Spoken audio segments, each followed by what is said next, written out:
Have you ever wondered why certain patterns keep repeating in your life, no matter how hard you try to change them? Maybe it's the same emotional heaviness that visits you at night. Maybe it's the constant tension that seems to follow you from one place to another. Or perhaps it's the feeling that something invisible is holding you back, something you can't quite name, but you know it's there. Now imagine if the answer wasn't out there in the world, but hidden in your daily habits. Even in the most overlooked places of your home. What if something as simple as salt and something as mundane as your toil, it could become a sacred tool to break cycles, release energy, and reset your life? This isn't superstition. This isn't magic. This is about awakening your awareness and using intentional action to shift the energy that surrounds you and lives within you. The truth is, when you learn how to align your thoughts, your emotions, and your movements, the invisible begins to move, your inner world changes, and the outer begins to follow. Let's begin not with answers, but with attention, because everything starts with how you choose to see. Salt, a simple, crystalline mineral, is present in every household. It rests quietly on our dining tables, hidden in our kitchens, sprinkled in our meals.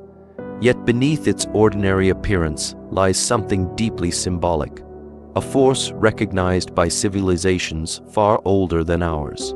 Its power doesn't reside merely in its flavor, but in the spiritual and energetic resonance it carries. To understand salt is to understand the relationship between nature and the unseen. It is the bridge between physical matter and spiritual presence. When we look into ancient teachings, salt was never used just for taste. In temples, rituals, and sacred practices, salt was an essential element. Priests would cast salt to purify a sacred space. Warriors would cleanse their bodies with salt before entering battle. Mothers would dissolve it in water to wash away the invisible forces that caused emotional or spiritual dis-ease in the home. These actions were not random. They were built on deep observation that salt interacts with energy, that it absorbs, that it binds, that it protects. To the trained mind, salt is more than a mineral. It becomes a tool, a teacher, a mirror. It teaches us that purification does not always require force. Sometimes, stillness and presence are stronger than motion. Salt dissolves in water not violently, but gracefully. It does its work quietly, no noise, no drama, yet the transformation is complete. Now, why salt specifically? Why has this element been revered across continents, from Asia to Africa to the Americas? Because salt has a structure that harmonizes chaos. It is geometrically pure. In a world filled with entropy and disorder, salt maintains balance. And this balance is not just external, it reaches into the inner structure of the human being. Every time you interact with salt in a conscious way, you engage with an energy of order, clarity, and cleansing. Have you ever noticed how the air feels different near the ocean? That sense of calm, that sudden lightness, that is the work of salt in the atmosphere. Sea air is rich in negative ions created by salt particles. These ions neutralize stress hormones. They stabilize mood. They bring peace not by adding anything to you, but by removing the subtle tensions you didn't even know you were carrying. When salt is introduced into a space or even into a ritual like placing it in your toilet, it is not the action itself that creates change. It is your awareness of what salt represents. Your mind must be present. The act must be intentional. Only then does the material become spiritual. Salt becomes sacred. It becomes a symbol of your willingness to return to purity, to the original state before the noise, before the burdens, before the illusions. In traditional medicine and spiritual science, salt is considered a binder. It attracts, it absorbs, it takes in the negative energy from a space and holds it. That is why, in some traditions, salt placed under the bed or in corners of a room is discarded after a certain time, because it is believed to have captured what you no longer need: fear, sadness, resentment, or heaviness. You don't keep it, you let it go. The idea of putting salt in your toilet, then, must not be misunderstood as a superstition. It is a ritual of release. Just as the body releases physical waste, the mind and spirit must release emotional and energetic waste. Salt becomes the agent that collects this waste. The toilet becomes the vehicle that carries it away. And your attention, your presence, becomes the ignition for this transformation to take place. Think for a moment. How many thoughts do you carry daily that are not yours? How many emotions have settled in your body over the years that were never released? Anger from a past conversation, fear from a childhood experience, guilt passed down from generations. These, too, are toxins. They may not appear on medical reports, but they live in the body. They shape your behavior. They color your perception. And until you learn how to cleanse them, they remain, subtly directing your life without your awareness.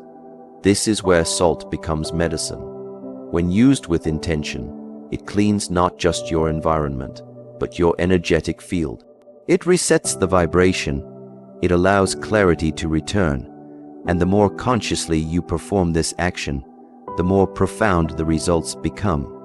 You are not just pouring salt into a bowl of water or a toilet.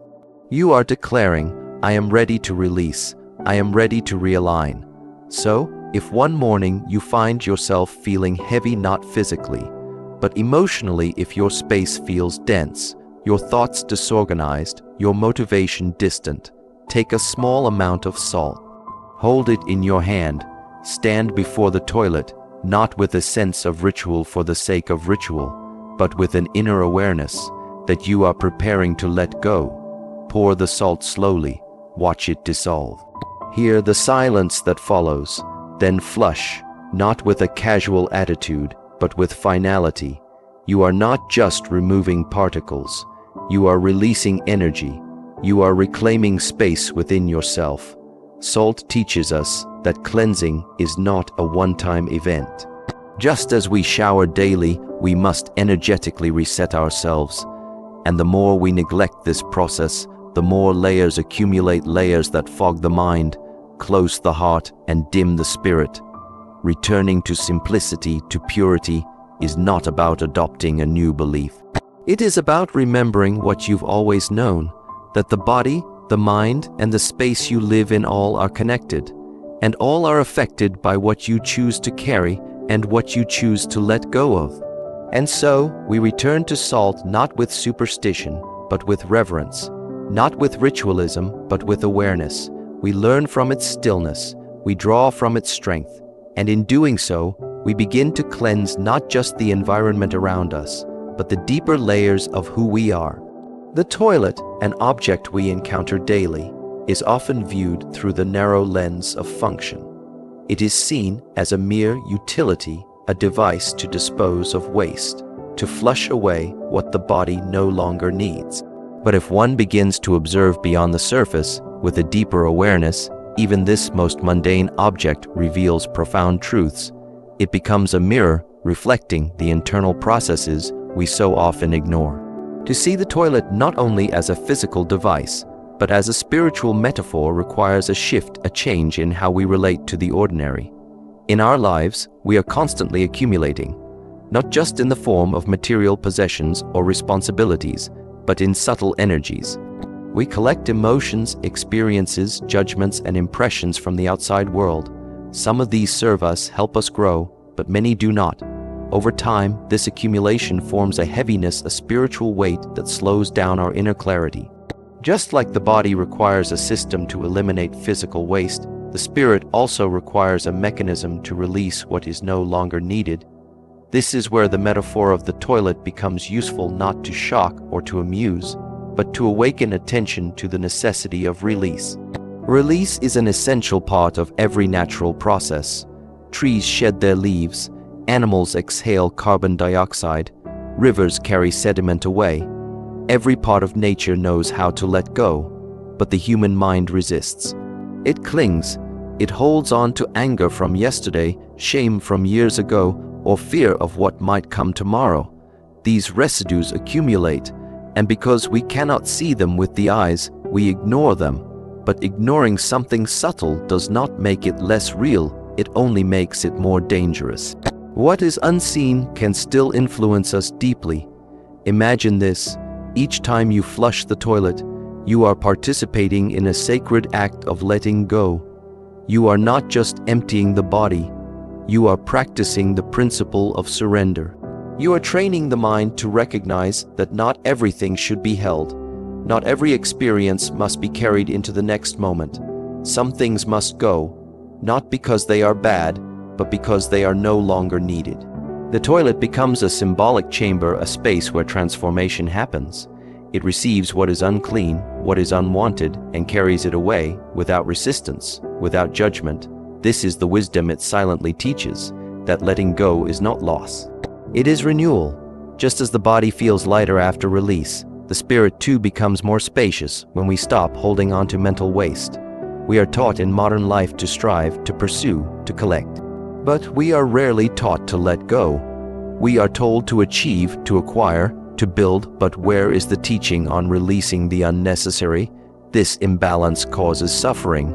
The inability to let go is what keeps people trapped in cycles of thought, cycles of behavior, cycles of emotion. What we cannot release begins to own us.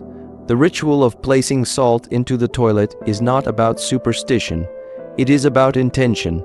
Salt, as a purifier, binds with what needs to be released. The toilet, as the symbol of release, becomes the final step in that process. When the two come together, something meaningful occurs.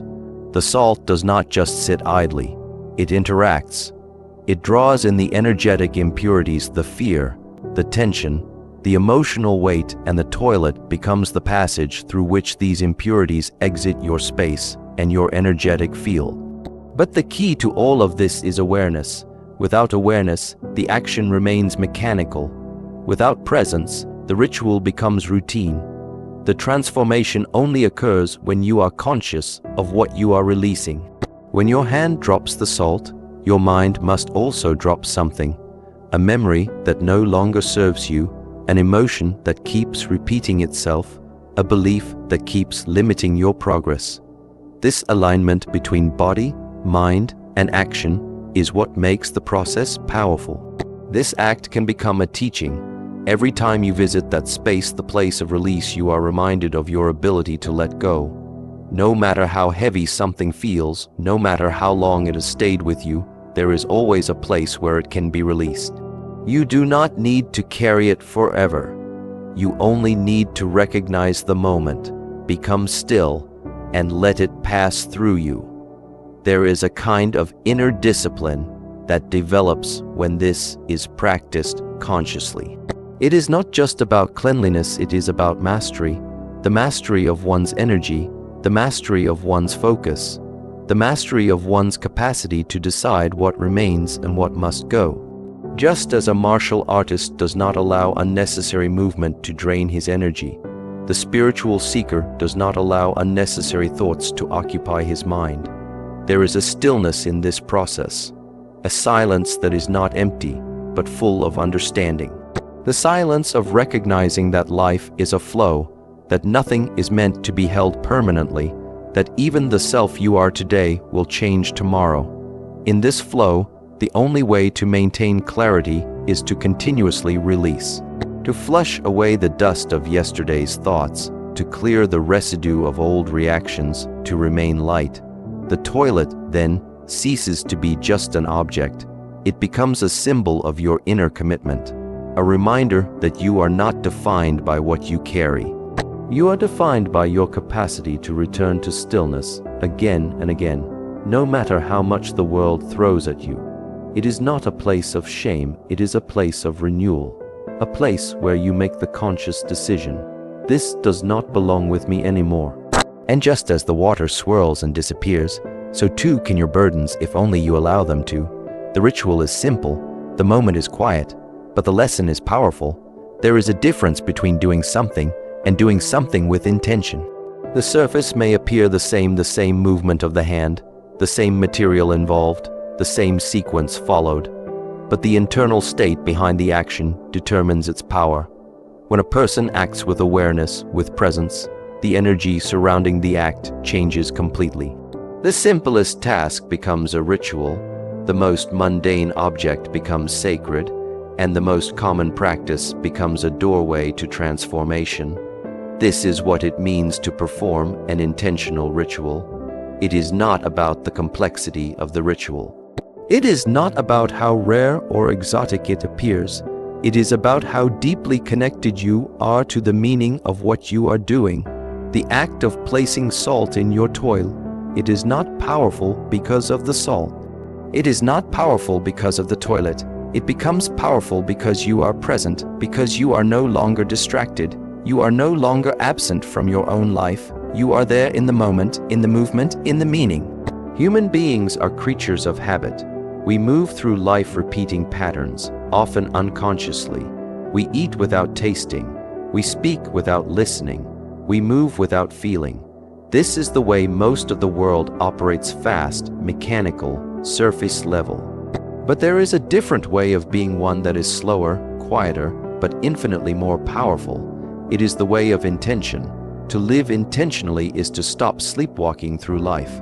It is to become aware of the subtle energies that surround and fill every action. When you engage in a ritual, even something as simple as putting salt in water, what matters is the quality of attention you bring. Are you treating this action as sacred? Are you aware of the purpose behind it? Are you using it as a mirror to look within yourself? These are the real questions. Without these, the ritual is empty. With them, the ritual becomes alive. Salt, as already known, holds purifying properties. It absorbs, it balances, it neutralizes. But when you use it in an intentional ritual, you are not simply relying on its physical or energetic properties. You are connecting your own internal process to the act. You are saying to yourself and to life itself, I am ready to purify. Not just my space, not just the environment around me, but my thoughts, my emotions, my attachments, my reactions. You begin by holding the salt in your hand. But before you do anything, you stop, you become still, you breathe, you feel the weight of the salt, you sense its texture, and then you allow the meaning to arise within you. What am I releasing today? What no longer belongs in my inner space? Maybe it is frustration, maybe it is doubt, maybe it is a pattern of thought that has been running unconsciously for years. You do not need to name it aloud. You only need to become aware. Awareness itself begins the process of transformation. Then you walk to the place of release, not hurriedly, not casually, but with the kind of attention you would bring to a sacred space. You are not walking through your house. You are walking through a moment of transition, a crossing from the old to the new. When you reach the destination, you do not drop the salt like someone disposing of waste. You release it like someone releasing a burden, gently, mindfully, with gratitude. This is where the ritual enters its highest purpose, when the outer action becomes a symbol of the inner process. The salt falling into the water becomes your thoughts dissolving, your resistance softening, your tension being absorbed and carried away. You watch it, not with the eyes of judgment or expectation, but with the eyes of awareness. You let go of the need to control the result. You allow the process to unfold, and when the salt is gone, when it has disappeared into the water, you pause, not because there is something more to do, but because the silence that follows is part of the ritual. The stillness is not empty, it is full, full of potential, full of new energy, full of the space you just created by letting something go. What most people miss is that transformation does not require grand gestures. It does not require massive effort. It requires depth. It requires sincerity. It requires presence. A single act, performed with full awareness, has more power than 100 unconscious rituals. The transformation is not in the salt, not in the water, not in the toilet. It is in you, You are the ritual. Your awareness is the fire that activates change. Your intention is the force that rewrites patterns. And every time you repeat this process, with presence, with clarity, something within you shifts. Layers begin to fall away. Noise begins to quiet down. Patterns begin to loosen their grip. You become lighter, not because your life suddenly becomes perfect, but because your relationship with life changes. You are no longer reacting from habit. You are acting from awareness. Even if the world does not understand the meaning behind your ritual, it does not matter. The true change is not for the world to see.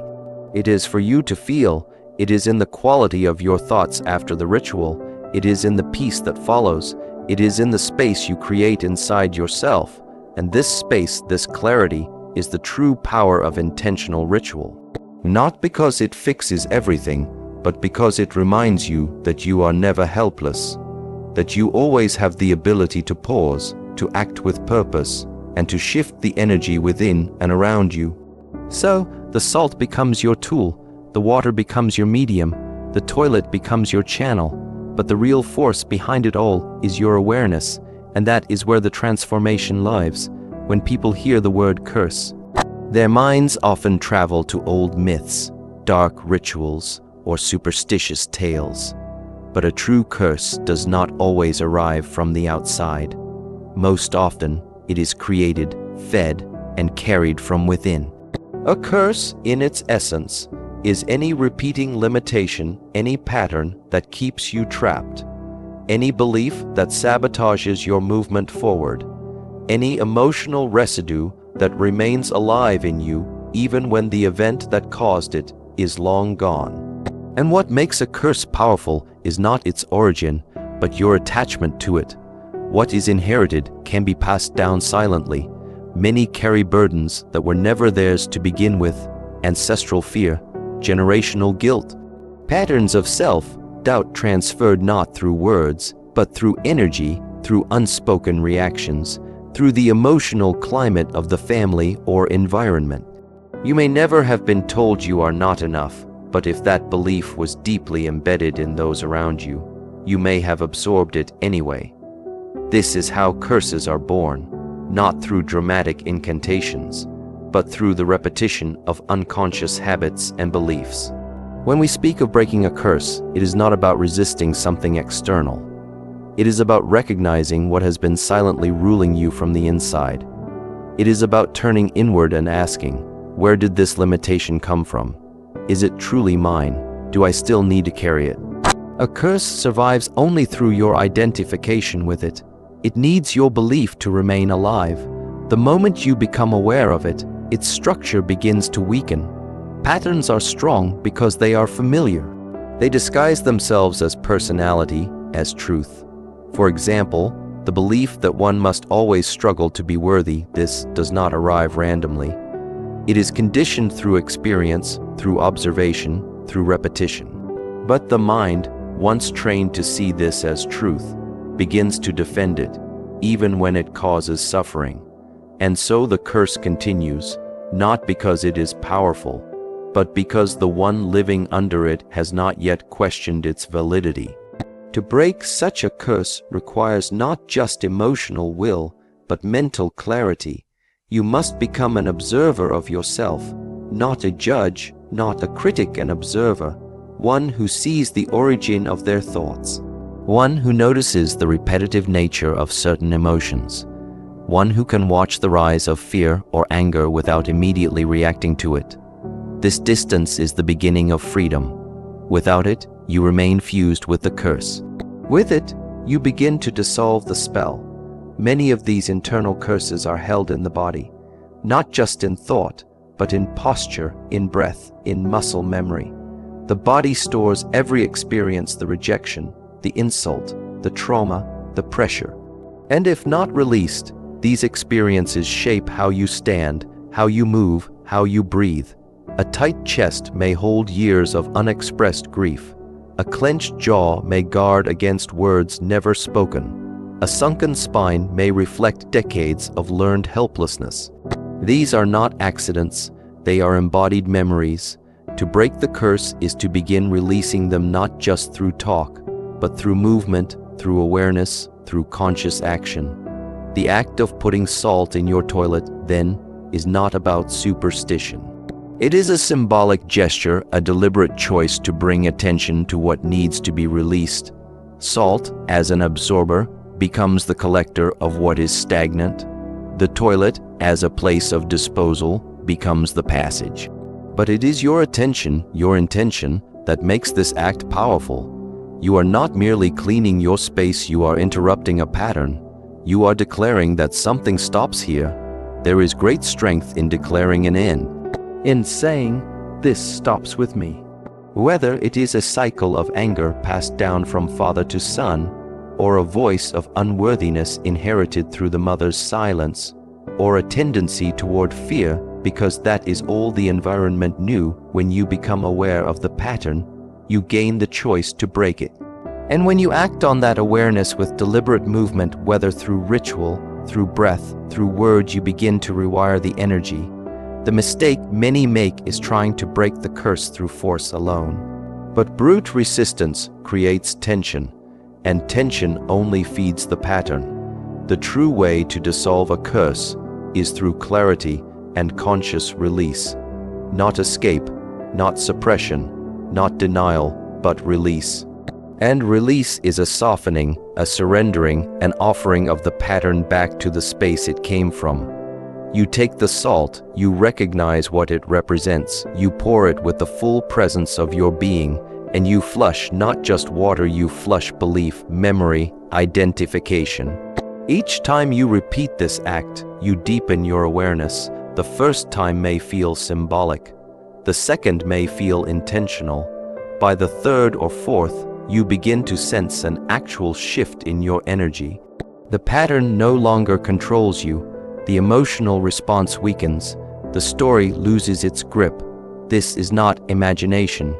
It is the power of conscious interruption, a force stronger than any external spell. Even science now begins to observe the links between intention, belief, and biological change. The body heals faster when belief aligns with action. Neural pathways shift when old thoughts are not repeated. Epigenetic markers alter based on internal experience. What tradition has known for centuries, modern study now confirms. The inner world shapes the outer experience. You are not the curse. You are not the story. You are the awareness behind it, and once that awareness is awake, no pattern, no matter how old, how deep, or how inherited, can rule you unless you choose it again. The salt becomes your ally. The toilet becomes your release. The silence after becomes your new space, a space not filled with old memory, but with the possibility of something new. There is a moment, often unnoticed, when something inside begins to shift. You have done something simple, maybe poured salt into water, maybe flushed it away, yet there is a sense that something has changed, not outside, but within. This moment is not caused by the object, nor the action alone. It is caused by the alignment of what you did, why you did it, and what you believed in while doing it. This is when the unseen begins to move. This is when the old begins to dissolve and the new becomes possible. This is what people refer to when they say, "Watch God move." But that phrase is misunderstood. It does not mean that something external will come to fix your life. It points to a deeper truth that when you act from faith, clarity, and presence, the universal intelligence responds. This response does not come through drama, it comes through alignment. In life, most people act without belief, or they believe without acting. They say they want peace, but repeat the same patterns that disturb them. They say they want freedom, but hold tightly to habits that keep them bound, and so nothing changes. The river of life moves past them while they remain standing, caught in their own loops. But when belief and action come together, when what you think, what you feel, and what you do are in harmony, that is when movement happens. The world is not waiting for louder prayers or more desperate demands. The world is waiting for clarity. The energy that guides life, the same energy that moves the seasons, that makes trees grow, that heals wounds. This energy is silent, but it responds to coherence. It responds to precision. When your actions carry the weight of understanding, when they are done not from habit, but from deep intention, this energy begins to move in your favor. This is not superstition. This is law. Putting salt in your toil, it becomes more than a physical act when done in this way. It becomes a signal, a declaration, not to the outside world, but to yourself, to the quiet intelligence that resides beneath your surface. You are saying, I am ready to participate. I am not just speaking about change, I am initiating it. This action does not need to be grand, but it must be honest. When it is honest, it begins to shift your internal frequency. It tunes you like an instrument being brought back to harmony. You no longer operate from confusion. You no longer carry conflicting thoughts in opposite directions. You begin to move as one. From this place of inner alignment, you become a receiver. You begin to notice what others miss. You see guidance in places where others see coincidence. A certain book appears at the right time. A conversation opens a new perspective. A door closes, only to guide you to the right one. This is not magic, this is clarity. The universe is not random, it is precise, and it cannot communicate with someone who is scattered inside. But when you begin to purify your system through intentional acts, through focused presence, the noise clears. You become able to perceive the quiet movements of life again. Many ask, why doesn't God answer me? But they ask while moving in 10 directions at once.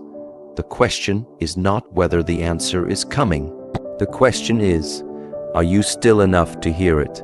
Are you clean enough within to receive it? Are your actions matching your intention?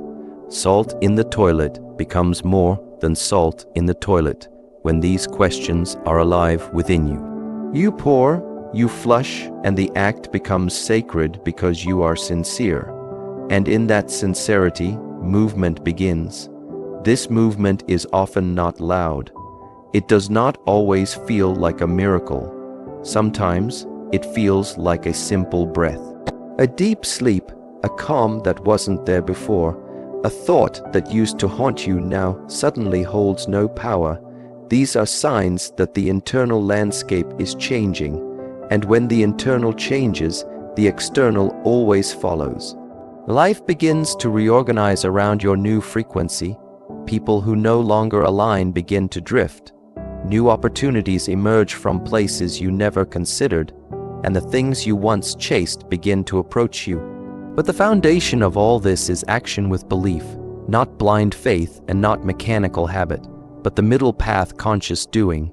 This is where transformation lives, not in extremes, not in rituals performed without understanding, but in the merging of the visible and invisible. The salt is visible, the toilet is visible, but your intention is not, and yet it is the intention that carries the energy. It is the quiet force that speaks without words and listens without ears. Every time you act with this clarity, you strengthen the channel. The communication between you and the source of life becomes clearer. You no longer need signs from the outside because the signs arise within you. Your body begins to signal what is right. Your emotions become more stable. Your thinking sharpens. You begin to trust something deeper than logic, something that has always been there, waiting to be remembered. You are not convincing God to move. You are clearing the space so that movement can occur. You are not proving yourself. You are positioning yourself. In this position, there is no desperation. There is no forcing. There is simply readiness. The salt becomes the tool. The toilet becomes the gate. Your presence becomes the invitation. And through that invitation, the invisible becomes visible, not always instantly, not always how you imagined, but always in the way that is needed. This is what true alignment does. It opens the space for life to enter, not the life designed by your fear, but the life designed by your clarity. A life where every small act becomes a step in the right direction. A A life where transformation begins not in noise, but in quiet decision. A life where the movement you waited for begins, because you did. In the stillness of simplicity, great wisdom is found.